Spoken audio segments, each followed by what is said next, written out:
今仔日要甲大家介绍的俗语是：交官经、交鬼死、交官车食了米。要参大官好交陪，准你搁较好行，嘛会经寸铁。若交一寡三顶二好、串行暗路的，无拄好，凡说咱都爱来食无钱饭。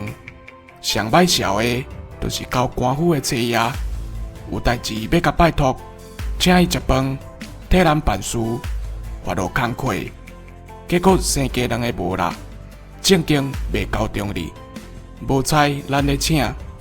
但即句俗语要甲咱讲，交朋友爱谨慎，好的歹的爱留过，较袂舞甲家己虚咧咧。以上，感谢收听。